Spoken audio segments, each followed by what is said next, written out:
श्री गुरुवे नमः। न गुरुरधिकं तत्त्वं न गुरुरधिकं तपः, तत्त्वं ज्ञानात् परं नास्ति तस्मै श्री गुरुवे नमः। ओम शांति शांति शांति। प्रणाम भवन। श्वेता उपनिषद स्वामी श्री अखंडानंद सरस्वती जी महाराज का दिव्य ग्रंथ, जिसमें भवन हमारा 41वां प्रवचन चल रहा है।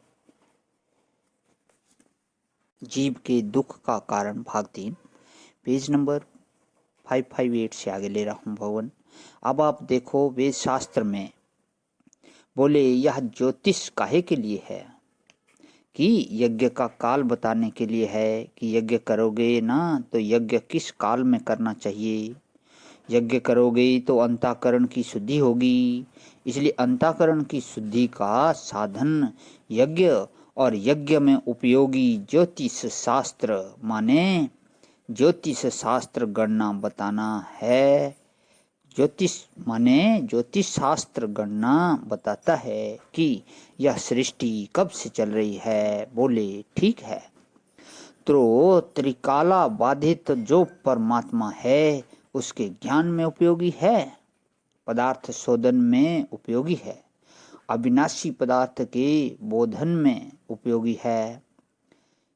इस तरह से एक एक जो कि यह भोजन शास्त्र है, पाक शास्त्र है। बोले पाक शास्त्र का क्या उपयोग है? ऐसा भोजन बनाओ और ऐसा भोजन मत बनाओ। बोले इसका उपयोग यह है कि शुद्ध भोजन करोगे जिसमें सौरस्य है, जिसमें सौरभ्य है और जिसमें सौरूप्य है, ऐसा और जिसमें सौहार्द्य है, ऐसा भोजन करोगे तो तुम्हारा अंतःकरण शुद्ध होगा। यह अंतःकरण शुद्धि का साधन है। बोले यह तो भोग शास्त्र है और यह काम शास्त्र है।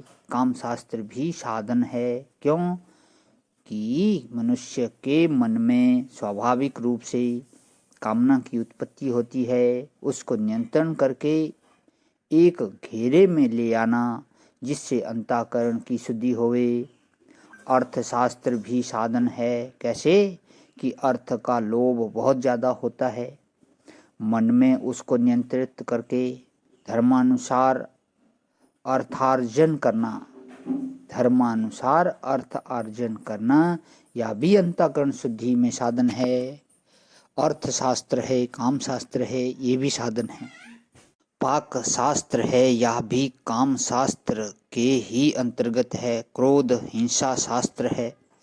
हिंसा शास्त्र क्या है? धनुर्वेद जैसे है ना, उपवेदों में धनुर्वेद है, हिंसा शास्त्र है।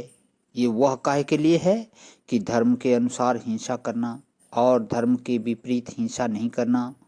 हिंसा का संकोच करने के लिए हिंसा शास्त्र है। देखो न, जैसे आजकल के कानून में फांसी का देना यह है कि नहीं है। फांसी कब देना, किस अपराध पर फांसी देना, पड़ोसी पर बंदूक कब चलाना, आत्मरक्षा के लिए बंदूक चलाना, इसका भी कानून है। बगैर कानून के नहीं चलाओगे तो ये सब क्या है कि ये सब अंतःकरण की शुद्धि के लिए उपयोगी है।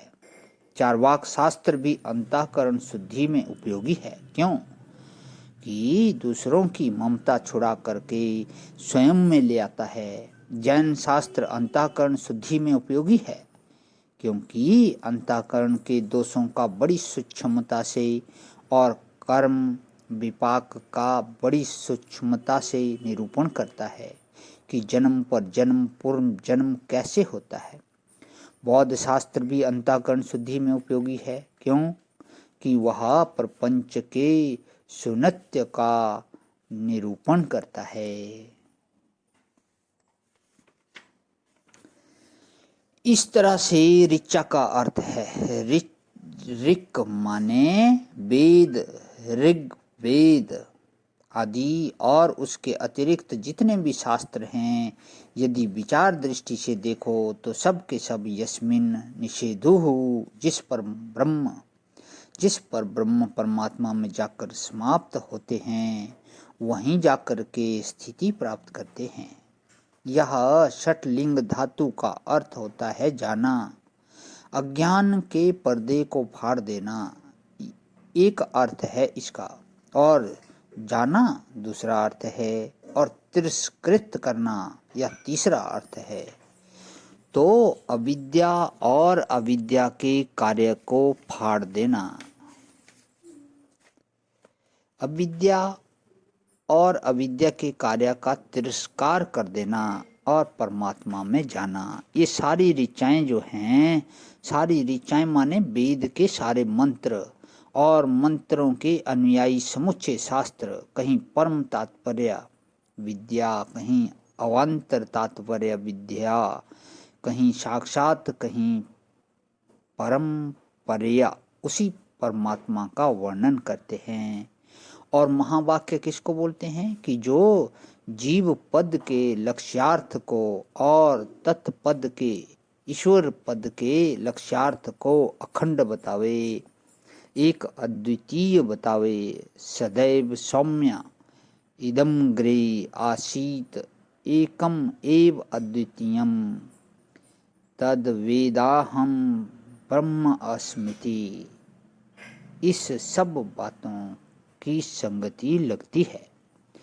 तो ऐक्य प्रतिपादक शास्त्र महावाक्य हैं, और केवल ईश्वर प्रतिपादक जो शास्त्र हैं वे तत्पदार्थ प्रतिपादक हैं।